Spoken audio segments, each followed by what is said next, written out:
Hi everyone, welcome back to another episode of Birdies with Boynsy. This one's for you, Lee. You wanted to talk about hitting the hybrid or the long iron low. Well, I've got the long iron in my bag at the moment, and we're going to show you how to keep this ball under the wind. You said about playing the shot into the wind and that yours just climb and you lose a lot of distance. We're going to have a little look at setup and how we can help it, and then what we want to do through the swing to help keep that ball low. At the moment, it sounds like the ball's just going a little bit too high, getting affected by the wind. You need to keep it lower, keep it out of that wind. Let's see how. First thing we want to do to keep this ball lower, we're going to move it further back in the stance. A bit like last week playing out of the divot, we're going to have this just inside that right foot.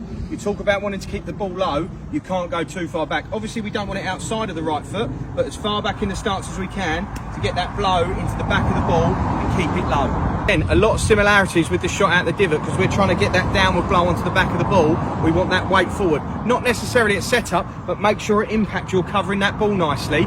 We need to make sure the legs are turning. Because that ball's further back in the stance, you might be more inclined to stay back and want to help it up. The idea of the shot, the aim of the shot is to keep it low. You told me you want to keep it lower, so we've got to drive into the back of it. And for the shot as well, now that I've got this 18-degree driving iron, I'm not looking at it getting above the trees in the background. So on this tracer that we'll show in a minute, hopefully the ball's going to stay nice and low. The other little thing is, dependent on how much wind there is, you could club up as well. This is a tee shot. This is going to go the distance it goes. But if you're hitting a shot into the green, we can't just hit it, move it further back and hit the same club for the same distance. We've got to allow for a little bit of the wind. So it might be a little bit of club choice, but as you say, if it is just popping up and just not going the distance, probably just got to keep it a bit squarer.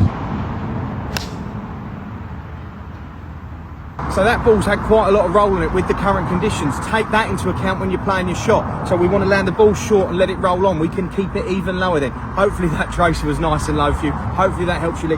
Further back in the stance, get that weight forward, and then just shorten that follow through, but make sure there's some power in it. Have a little Fleetwood-esque follow through finish. Right, let's get some more requests coming in. We'll get out on the course and we'll try and teach you and talk you through these shots.